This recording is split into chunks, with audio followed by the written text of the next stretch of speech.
Hello दोस्तों, सिद्धांत academy में आपका स्वागत है। देखिए, हम लोग डीएलएड फर्स्ट सेमेस्टर का हिंदी का 2018 का पेपर सॉल्व कर रहे थे। तो देखिए, जो पिछली क्लास में पेपर सॉल्व किया था वो कंप्लीट नहीं हुआ था, आपके लघु उत्तरीय प्रश्न छूट गए थे। तो आज की क्लास में उसको हम लोग कंप्लीट करेंगे। तो पेपर को सॉल्व करने से पहले जिन लोगों ने अभी तक चैनल को सब्सक्राइब नहीं किया है, कृपया वो लोग चैनल को सब्सक्राइब कर लें और ज़्यादा से ज़्यादा शेयर करें, जिससे कि ज़्यादा से ज़्यादा लोग जुड़ सकें। तो करते हैं पेपर को सॉल्व। तो देखिए, यहाँ पर जो लघु उत्तरीय प्रश्न है, ठीक है, उसका जो 12वां क्वेश्चन दिया गया, ठीक है, 11 तक हम लोग सॉल्व कर चुके थे। तो 12वां क्वेश्चन कह रहा है कि स्पर्श व्यंजन किसे कहते हैं, ठीक है, स्पर्श व्यंजन का उल्लेख कीजिएगा। ठीक है, तो देखिए, स्पर्श व्यंजन का मतलब होता है कि जब हम लोग जैसे उच्चारण करते हैं, ठीक है, उच्चारण में क्या होता है कि जब उच्चारण करते हैं, ठीक है, जो वर्णमाला होती है उसका उच्चारण करते हैं, तो जीभ जो होती है मुख के अंदर कहीं ना कहीं स्पर्श करती है। सही, जब बोलते समय क्या होता है कि जीभ मुख के अंदर कहीं ना कहीं क्या करती है, स्पर्श करती है। इसलिए उनको हम लोग क्या बोलते हैं, स्पर्श व्यंजन बोलते हैं। और ध्यान रखने के स्पर्श व्यंजन कितने होते हैं, 25 होते हैं और इनको 5 वर्गों में डिवाइड किया गया है। तो वही लिखा है कि इनका उच्चारण करते समय क्या होता है, जीभ मुख के अंदर, ठीक है, कहीं ना कहीं क्या करती है, स्पर्श करती है, इसलिए इनको क्या कहते हैं, स्पर्श व्यंजन कहलाते हैं। समझे। और कह रहे हैं स्पर्श व्यंजन को 5 वर्गों में बांटा गया है। कितने वर्ग होते हैं, 5 वर्ग होते हैं। और कह रहे हैं कि इनकी कुल वर्ड होते हैं वो कितने होते हैं, 25 वर्ड होते हैं। समझ आया। तो ये आपकी स्पर्श व्यंजन की डेफिनेशन है। और कौन कौन से 25 वर्ड होते हैं वो भी यहाँ पर लिख दीजिएगा। तो यहाँ पर हम लोग देखते हैं, तो जैसे का से स्टार्ट करना है,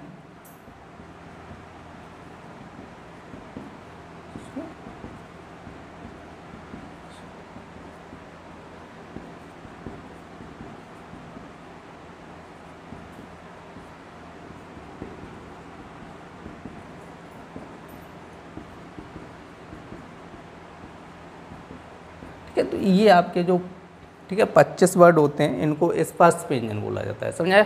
तो देखिए, ये जो वर्ग की बात की थी, हमने बताया था कि 5 वर्ग होते हैं। तो ये जो पहला वर्ड होता है इसको वर्ग बोला जाता है। जैसे ये का वर्ग हो जाएगा, क्योंकि पहला अक्षर कौन सा है, का। जैसे इसका पहला अक्षर क्या है, चा, तो ये चा वर्ग बन जाएगा। और ये पहला अक्षर क्या है यहाँ पर, टा, तो ये टा वर्ग बन जाएगा। ठीक है। और इसका पहला अक्षर क्या है, ता, तो ये ता वर्ग बोला जाएगा। और ये बोला जाएगा पा वर्ग। क्लियर नहीं। तो ध्यान रखना है कितने वर्ग होते हैं, स्पर्श व्यंजन में कितने वर्ग होते हैं, 5 वर्ग होते हैं। ध्यान रखना है, का वर्ग, चा वर्ग, टा वर्ग, ता वर्ग और पा वर्ग। और स्पर्श व्यंजन होते हैं कितने, 25 स्पर्श व्यंजन होते हैं। अब देखिए, हम लोग देखते हैं कि जैसे इनका हम उच्चारण करते हैं तो कहाँ पर स्पर्श करता है। तो यहाँ पर स्पर्श की अगर हम बात करेंगे, जैसे का, खा, गा, तो ये आपका कंठ होता है। क्या होता है, कंठ होता है। जब उच्चारण करते हैं, ठीक है, तो कहाँ पर स्पर्श करता है, कंठ से स्पर्श करता है। और जैसे चा वाली बात करते हैं, जैसे चा वाली पूरी लाइन, चा, छा, जा, झा, तो ये तालु से स्पर्श करता है। ठीक, कहाँ पर स्पर्श करेगा, तालु से। और ये कंठ से। और ये आपका होता है जैसे टा, ठा, डा, ये मूर्धा से स्पर्श करता है। देखो, मूर्धा किसको बोलते हैं, जैसे आपका ऊपर, जैसे आप लोग जीभ टच करके देखना, ठीक है, ऊपर जैसे तालु होता है ना, उस पर पूरे तालु पे टच करके देखना। तो एक जगह जैसे आपका कठोर तालु होगा, ठीक है, और आगे आएगा तो जैसे आपका कोमल तालु होता है। कठोर और कोमल के बीच का जो भाग होता है उसको बोलते हैं मूर्धा। ठीक है। तो उसको जो टावर्ग होता है वो क्या होता है, मूर्धा से टच होता है। तो इसलिए इसको हम लोग मूर्धन्य व्यंजन भी बोल देते हैं। ठीक है। अब ये सीधा रखें, जैसे तावर्ग होता है ना, ता, था, दा, तो देखो ता और था, इसको जब हम लोग बोलते हैं ना, ता, था, दा, तो यहाँ पर आपका दांत से टच होता है। ठीक है, दंत से। तो इसको हम लोग दांत से स्पर्श होता है। ठीक है, इसलिए दंत व्यंजन भी बोल देते हैं इसको क्या बोल देते हैं, दंत व्यंजन। दंत व्यंजन इसलिए बोल देते हैं क्योंकि दांत से स्पर्श करता है। ठीक है। अब जैसे हम लोग पा, फा, वा बोलते हैं ना, जब पा, फा, वा, तो ये ओठों के माध्यम से बोला जाता है। ध्यान रखना है, ये किसके माध्यम से बोला जाता है, ओठों के माध्यम। तो ओष्ठ, ठीक है, ओष्ठ से ये कहाँ से स्पर्श करता है, ओठ से स्पर्श करता है, इसलिए इसको ओष्ठ व्यंजन भी बोल देते हैं। क्या बोल देते हैं, ओष्ठ व्यंजन भी बोल देते हैं। ठीक है। तो ध्यान रखना है, आप लोगों को केवल इतना लिख देना है, जैसे का से लेकर माँ तक लिख देना और ये वर्ग लिख देना। ठीक है, जो क्वेश्चन था उसके हिसाब से आपसे स्पर्श व्यंजन पूछा था। ठीक है, तो आप ये पूरा का से माँ तक लिख दीजिए और ये वर्ग लिख दीजिएगा, बस इतना। ये तो आप लोगों को समझा दिया गया एक्स्ट्रा नॉलेज में। ठीक है। देखिए, नेक्स्ट क्वेश्चन क्या कह रहा था, कह रहा था कि अग्नि, अमृत, गंगा और गुरु का एक एक समानार्थी शब्द लिखेगा। अग्नि मतलब आपका होता है, अग्नि मतलब आग हो जाता है। ठीक है, अग्नि को ठीक है, आग बोला जाता है। जैसे अमृत का हो जाता है पीयूष हो जाता है, और गंगा का सुरसरी हो जाता है, गुरु का अध्यापक बोल देते हैं। ठीक है, तो ये चारों का आपका पूछा गया था समानार्थी शब्द। देखिए नेक्स्ट क्वेश्चन क्या कह रहा है, कह रहे हैं कि रा वर्ड को कितने प्रकार से लिखते हैं और उदाहरण सहित स्पष्ट कीजिएगा। तो देखो हिंदी वर्णमाला में रा का एक विशेष स्थान है, क्योंकि यहाँ पे इसका प्रयोग लिखने में कई तरीक़ों से होता है। जैसे रा वर्ड की बात करें तो विशेष स्थान है, और इसको लिखने में क्या होता है, कई तरीक़ों से प्रयोग होता है। और एक देखो ये चीज़ आप लिखना चाहो लिख देना, नहीं तो ये आपकी जानकारी के लिए बता दिया गया कि स्वर रहित, आप लोगों को बताया था स्वर रहित का मतलब आप लोगों को बताया था जब हमने सेकेंड क्लास थी आप लोगों की हिंदी की, उसमें समझाया था कि जो भी व्यंजन होता है, सही व्यंजन होता है उसमें क्या होता है, स्वर होता है। हमेशा ध्यान रखो, व्यंजन की जो डेफिनेशन हम लोगों ने लिखी थी, क्या लिखी थी कि जिनका उच्चारण हम स्वरों की सहायता से करते हैं उनको हम लोग क्या कहते हैं, व्यंजन कहते हैं। तो व्यंजन में क्या होता है, स्वर हमेशा होता है। व्यंजन में क्या होता है, स्वर हमेशा होता है। यदि उसमें आप लोग जैसे हमने बताया था, जैसे का लिखा है तो इसके अंदर आ स्वर है, क्या स्वर है, आ, का आ बोला जाता है। ठीक है, यदि हम लोग इस स्वर को हटाना चाहते हैं तो इसके नीचे क्या लगा देंगे, हलंत, ऐसे करके। ठीक है, तो ये हो गया स्वर रहित। ये चीज़ आप लोगों को बताई थी कि यदि हलंत लगा दिया जाएगा तो क्या होता है, वो व्यंजन मतलब स्वर रहित हो जाता है। स्वर रहित का मतलब उसके अंदर स्वर नहीं रहता है। वही चीज़ कह रहा है कि स्वर रहित, जैसे रा लिखा है ना, हलंत लगा है, स्वर रहित रा को व्याकरण भाषा में क्या बोलते हैं, रेफ बोलते हैं। क्या बोलते हैं, रेफ कहते हैं, ध्यान रखना है। ठीक है, अब हम लोग देखेंगे कि जो रा वर्ड होता है, ठीक है, उसका हम लोग प्रयोग कैसे करते हैं, ठीक है, किस प्रकार से लिखते हैं। तो यहाँ पे लिखा है, जैसे हेडिंग पढ़ी है रेफ। रेफ मतलब रा वर्ड अगर स्वर रहित रा है ना तो उसको हम लोग क्या बोल देते हैं, रेफ बोल देते हैं। अभी आप लोगों को बताया था, कह रहे कि शब्द के बीच में कोई स्वर नहीं हो। जैसे कोई शब्द लिखे, ठीक है, उसके बीच में जैसे क्या है, कोई स्वर नहीं है, तो हम लोग क्या करते हैं, उसके ठीक बाद वाले व्यंजन के ऊपर क्या कर देते हैं, रेफ लगाया जाता है। रेफ का मतलब बाद वाले वर्ड के ऊपर क्या लगाया जाएगा, रा उड़ाया जाएगा। तो जैसे उदाहरण दिए गए हैं यहाँ पर, जैसे लिखा है आपका धर्म कर्म, ठीक है, जैसे धर्म कर्म लिखा है। और यहाँ पे लिखा है पाई, पाई वाले व्यंजनों में जैसे आपका लिखा है ग्रहण क्रम द्रव। ठीक है, तो पाई वाले व्यंजनों में क्या होता है आपका, जैसे रा जो होता है वो क्या होता है, तिरछा उड़ाया जाता है, जैसे ये रा बना है। ठीक है, पाई वाले, अब आप लोगों को माइंड में चल रहा होगा पाई वाले शब्द कौन से होते हैं, ध्यान रखना है। जैसे आपका पाई का मतलब होता है एक डंडा, जैसे ये डंडा खींचते हैं ना तो ये बोला जाता है पाई बोला जाता है। जैसे हम लोग का बनाते हैं, जैसे का तो ऐसे कर दो, जब तक डंडा नहीं होगा, ठीक है, ऐसे नहीं बनेगा, तब तक ये का नहीं बनेगा। जैसे खा, ये तो आधा हो गया ना, ये डंडा लगाएंगे तभी तो पूरा खा बनेगा। तो ये जो डंडा टी बनाते हैं, एक तरीके से आप समझो जो टी बनाते हैं ना, टी, तो ये बोला जाता है पाई, समझे। जैसे बहुत से वर्ड होते हैं, जैसे आधा गा ये होता है, अब डंडा लगाएंगे तभी तो पूरा गा बनेगा, ये वाला। तो ये जो खड़ी लाइन होती है इसी को क्या बोला जाता है, पाई बोला जाता है। एक और होता है, जैसे ऊपर वाली जो लाइन होती है, जैसे शब्द के बीच में जैसे कोई शब्द लिखा उसके ऊपर लाइन होती है, तो इसको बोलते हैं सिरोरेखा। क्या बोलते हैं, सिरोरेखा। क्लियर नहीं, याद रखना है, इसको क्या बोल देते हैं, ऊपर लाइन खींची जाती है, जैसे शब्द के ऊपर लाइन खींची जाती है उसको बोला जाता है सिरोरेखा। और जो खड़ी खड़ी लाइन खींचते हैं ना उसको बोला जाता है पाई, उसको क्या बोलेंगे, पाई। जैसे बहुत से सब जैसे वर्ड होते हैं, जैसे हमने डा बनाया, जैसे टा बनाया, इसमें कहीं कोई खड़ी लाइन है, सीधा देखो ये डा बन गया, ये टा बन गया, क्लियर नहीं, तो इसमें कोई खड़ी लाइन नहीं है, तो इसलिए ये क्या हो गया, पाई रहित हो गया। ध्यान रखो, इन वर्डों को क्या बोला जाएगा, पाई रहित बोला जाएगा।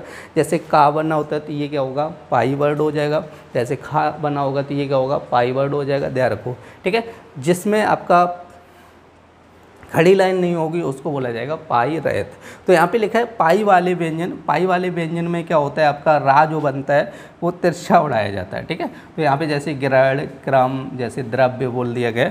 ठीक है, अब जैसे इसमें पाई रहित व्यंजनों की बात करते हैं, पाई रहित का मतलब जिसमें खड़ी लाइन नहीं होगी उनकी बात करते हैं, तो उसमें जो रा होता है वो इस टाइप से उड़ाया जाता है, ये जो बना दिया जाता है। जैसे पेट्रोल, रा ऐसे बनाया जाता है। जैसे ड्राइवर, रा नीचे उड़ाया जाता है। जैसे ड्रम, रा नीचे उड़ाया जाता है। जैसे ट्रक, तो ये सारे के सारे वर्ड आप लोग देख लो, ये पाई रहते हैं। पाई रहते मतलब जैसे टा है ना, टा देखो जिस पर रा उड़ेगा उसकी मैं बात करूँगा, बाद बाकी किसी की बात नहीं करता हूँ।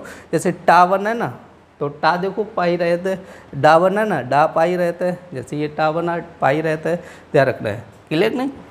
उम्मीद करते हैं आप लोगों को अच्छे से समझ में आ रहा होगा। तो देखते हैं नेक्स्ट क्वेश्चन।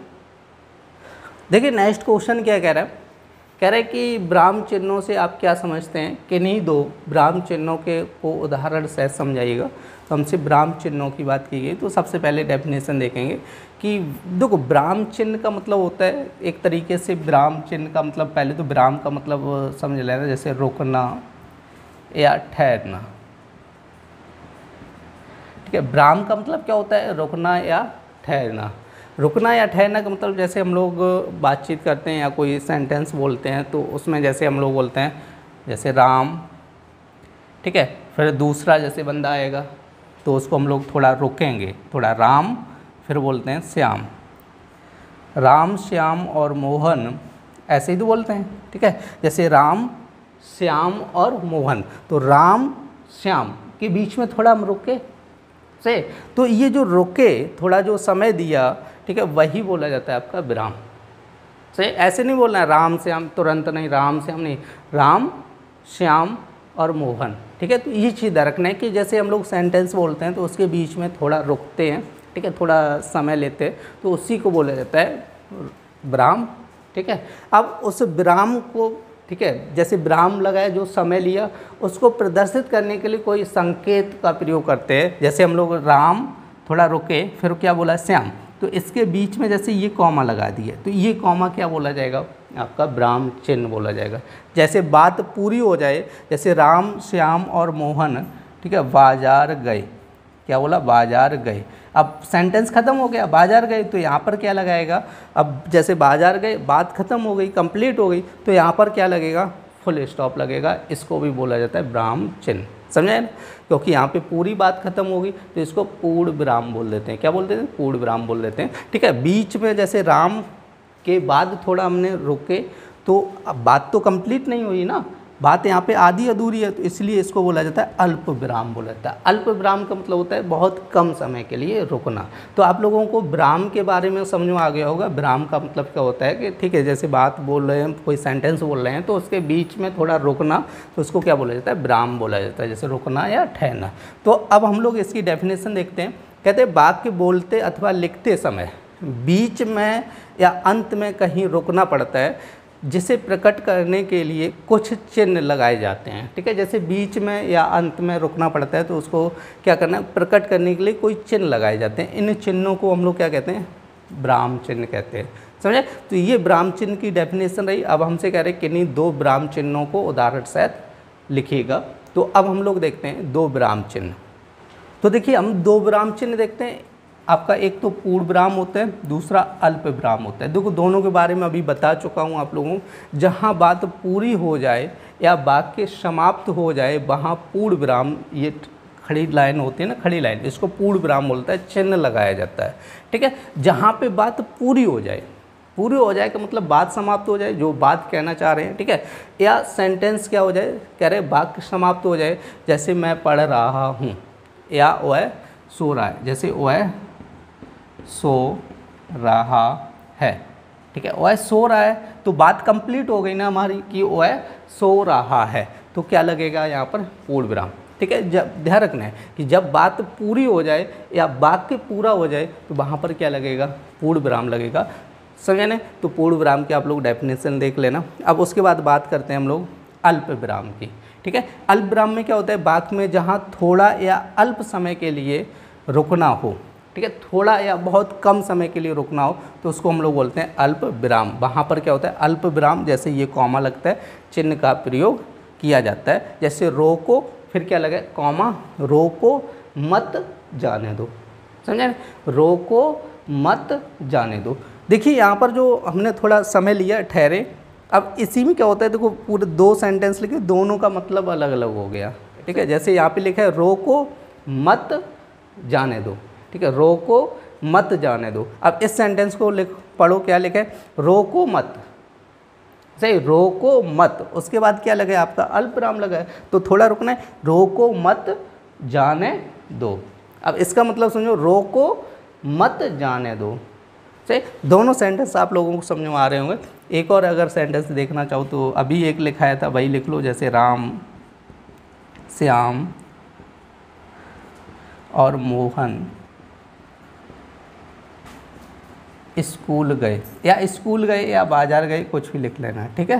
तो देखो जब जहाँ पर 2-3 नाम एक साथ आ जाते हैं तो उनके बीच में भी क्या लगता है, अल्प विराम लगता है। अल्प विराम का मतलब बहुत थोड़ा रुकना होता है, ठीक है, कम समय के लिए। अल्प समय का मतलब होता है थोड़ा कम समय के लिए रुकना होता है, वहाँ पर हम लोग क्या लगाते हैं, अल्प विराम लगाते हैं। देखिए नेक्स्ट क्वेश्चन क्या कह रहा है, कह रहा है कि मौखिक अभिव्यक्ति के साधन लिखिए।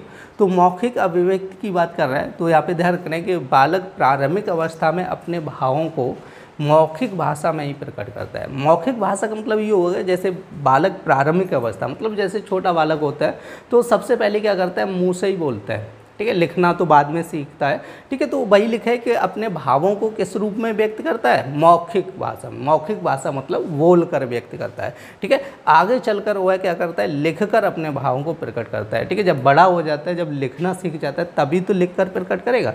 जब छोटा होता है तब तक कैसे करता है, मौखिक रूप में। मौखिक रूप मतलब मुँह से बोल कर प्रकट करता है। मनुष्य 2 प्रकार से अपने भावों को प्रकट करता है, बोल कर या लिख कर, ठीक है। मनुष्य की बात करते हैं तो मनुष्य दो प्रकार से अपने भावों को प्रकट कर सकता है, जैसे बोल कर भी कर सकता है और लिख कर भी कर सकता है। लेकिन बालक जो प्रारंभिक अवस्था में बालक होगा वो, ठीक है, लिख कर नहीं कर पाएगा, ध्यान रखा। देखो ज़्यादा छोटा बच्चा होगा तो क्या करता है, जैसे भूख लगती है तो क्या करता है, रोता है, ठीक है, तो मौखिक रूप में हो गया, ठीक है, ध्यान रखना है, लिखकर थोड़ी नहीं बताएगा। अब कह रहे हैं कि इस प्रकार भाषा को 2 रूप बनते हैं, जैसे भाषा के क्या बनते हैं, 2 रूप बनते हैं, मौखिक तथा लिखित, समझे। इस टाइप से भाषा कितने रूप बन जाते हैं, 2 रूप बन जाते हैं, मौखिक और लिखित। मौखिक का मतलब जो मुंह से बोलकर, ठीक है, लिखित का मतलब लिख कर जो चीज़ें समझाई जाएँ, ठीक है। तो ध्यान रखना है कि यहाँ पर 2 टाइप से आपको भाषा के रूप हो जाते हैं, मौखिक और लिखित। तो देखिए यहाँ पर लिखा है कि मौखिक भाषा में 2 प्रकार के कौशलों का विकास होता है। जैसे मौखिक भाषा की भी बात करें तो उसमें भी 2 प्रकार से, ठीक है, कौशलों का विकास होता है। पहले तो लिखा है वाचन और श्रवण। श्रवण का मतलब होता है सुनना, जैसे हम लोग सुनते हैं। कह रहे हैं कि मौखिक भाषा का उद्देश्य अपनी बात को सही प्रकार से कहना अथवा भाषा का सही से प्रयोग करते हुए अपने विचारों को प्रकट करना होता है, ठीक है। मौखिक का मतलब होता है कि भाषा का उद्देश्य ये होता है अपनी बात को सही प्रकार से कहना। सही कैसे कहना, सही प्रकार से कहना, और भाषा का सही से प्रयोग करते हुए अपने विचारों को प्रकट करना, ये होता है मौखिक, ठीक है। इसी तरह मतलब श्रवण की बात करते हैं, ठीक है। अब उसके बाद कह रहे हैं कि मौखिक अभिव्यक्ति के साधन क्या होते हैं, जैसे आपका काव्य पाठन, ठीक है। मौखिक मतलब क्या होता है, मुंह से मतलब अपने बोल के काव्य का पाठन करना चाहिए, जैसे कहानी कहना चाहिए। जैसे कहानी जो होता है मौखिक रूप से ही कहानी कही जाती है, पढ़ के थोड़ी नहीं कही जाती है। जैसे कहानी पहले लर्न कर ली, उसको फिर मौखिक रूप से किसी को सुनाते कहानी। जैसे समाचार वाचन मतलब समाचार सुनाना किसी को, ठीक है। जैसे भाषण होता है, जैसे भाषण दिया जाता है तो वो आपका मौखिक रूप से दिया जाता है, ठीक है, मुँह से ही बोल के दिया जाता है। जैसे घटना का वर्णन, जैसे किसी घटना का वर्णन करो तो वो मौखिक रूप से ही होता है, ठीक है। जैसे कार्यक्रम संचालन, जैसे कोई कार्यक्रम संचालन करते हैं तो उसको भी हम लोग जैसे माइक से संचालन कर रहे हैं, बोल रहे हैं कि, ठीक है, तो वो मौखिक रूप से ही होता है, समझे, लिखित रूप में नहीं होता है। तो यहाँ पे मौखिक अभिव्यक्ति के साधन पूछे गए तो यहाँ पर आपके कितने 6 साधन हो जाएंगे। देखिए नेक्स्ट क्वेश्चन क्या कह रहा है, कह रहा है कि लेखन शिक्षण की सामान्य त्रुटियों को स्पष्ट कीजिएगा। जैसे लेखन की बात करें, लेखन शिक्षण का मतलब होता है लिखना है, उसकी सामान्य त्रुटियों को स्पष्ट करना है। जैसे लिखने में त्रुटि क्या होती है, जैसे कह रहे हैं कि उच्चारण अशुद्ध होने से लेखन अशुद्ध होता है। उच्चारण अशुद्ध का मतलब जैसे कोई शब्द है उसका उच्चारण अगर अशुद्ध हो रहा है तो वो अशुद्ध रूप से लिखा भी जा सकता है, लिखा भी जाएगा, ठीक है, क्योंकि उच्चारण यदि शुद्ध हो रहा है तो शुद्ध लिखा जाएगा, ध्यान रखो, ठीक है। तो उच्चारण आपका अशुद्ध नहीं होना चाहिए, अगर अशुद्ध कर रहे हो तो ये आपकी क्या होगी, त्रुटि हो गई। कह रहे कि लिखने में शीघ्रता करना का मतलब क्या होता है कि एकदम जल्दी जल्दी लिखना, तो उसमें क्या होती है, कुछ ना कुछ त्रुटि हो जाती है, ठीक है। कह रहे कि सुलेख का अभ्यास ना करना, ठीक है, सुलेख का अभ्यास जैसे बार बार सुलेख ना करना किसी भी चीज़ का, तो ये भी क्या होती है, त्रुटि होती है। जैसे व्याकरण के ज्ञान का अभाव होना, जैसे क्या होता है कि किसी व्यक्ति को व्याकरण का ज्ञान नहीं पता है तो उसे ये नहीं पता होगा जैसे विराम चिन्ह कहाँ पे लगाना, कॉमा कहाँ पे लगाना है, समझे, फुल स्टॉप कहाँ पे लगेगा, तो व्याकरण का अभाव है, ठीक है, तो वो भी क्या करेगा, लेखन में गलती कर देगा, ठीक है। जैसे मात्राओं के ज्ञान का प्रभाव, यहाँ पे अभाव लिखना है यहाँ पर, ठीक है, प्रभाव नहीं अभाव हो जाएगा, ठीक है। तो जैसे यहाँ पे मात्राओं के ज्ञान का अभाव, ठीक है, जैसे मात्राओं का ज्ञान ना हो किसी व्यक्ति को तो उसे पता ही नहीं होगा कहाँ पे कौन सी मात्रा लगेगी, ठीक है। कह रहे कि क्षेत्रीय भाषा का खराब, ठीक है, प्रभाव, यहाँ पर प्रभाव हो जाएगा क्षेत्रीय भाषा का, जैसे खराब प्रभाव हो उसके पास, जैसे क्षेत्रीय भाषा ना जानता हो, ठीक है, तो उन वर्डों को कैसे लिखेगा। तो आपसे कह रहा है कि लेखन शिक्षण की सामान्य त्रुटियों के बारे में बताइएगा। तो ये 6 त्रुटियाँ हैं, आपको नोट कर लीजिएगा। देखिए नेक्स्ट क्वेश्चन क्या कह रहा है, कह रहा है कि श्रुत लेख का अर्थ एवं महत्व बताइएगा। देखो श्रुत लेख का मतलब क्या होता है कि सुनकर लिखे हुए लेख को हम लोग क्या कहते हैं, श्रुत लेख कहते हैं। सुनकर लिखे हुए लेख को श्रुत लेख कहते हैं, ठीक है। इसमें क्या कह रहा है, इसमें अध्यापक के द्वारा बोले गए शब्दों और वाक्यों को छात्रों द्वारा लिखा जाता है। श्रुत लेख का मतलब क्या होता है, सुनकर लिखना, उसको बोला जाता है श्रुत लेख। जैसे टीचर क्या करता है, क्लास में कोई भी चीज़ पढ़ाता है तो उसको क्या करता है, बोलता है, और स्टूडेंट क्या करते हैं, लिखते हैं, तो इसको क्या बोला जाए, श्रुत लेख बोला जाता है। समझे। श्रुत लेख का उद्देश्य कह रहे लिखने में शीघ्रता का विकास करना होता है। जैसे श्रुत लेख क्यों कराया जाता है, क्योंकि जैसे आपका एक तो ये होता है कि थोड़ा लिखने में स्पीड हो जाती है, ठीक है, इसीलिए क्या होता है कि श्रुत लेख का उद्देश्य रहता है। अब कह रहे हैं कि श्रुत लेख का महत्व बताओ। महत्व कह रहे हैं कि श्रुत लेख के द्वारा भाषा को सही पढ़ना, लिखना अथवा लेखन को सुंदर बनाया जाता है, ठीक है। जैसे श्रुत लेख का मतलब क्या होता है, भाषा को सही पढ़ना, ठीक है, और लिखना, ठीक है। तो ये था आपका लास्ट क्वेश्चन, श्रुत लेख किसे कहते हैं। देखिए इस क्लास में हम लोगों ने DLED फर्स्ट सेमेस्टर का 2018 का पेपर सॉल्व किया था। तो उम्मीद करते हैं आप लोगों को पसंद आई होगी क्लास। यदि पसंद आई हो तो कृपया लाइक करें और ज़्यादा से ज़्यादा शेयर करें, जिससे कि ज़्यादा से ज़्यादा लोग जुड़ सकें। फिर मिलते हैं ऐसी क्लास में, तब तक के लिए धन्यवाद।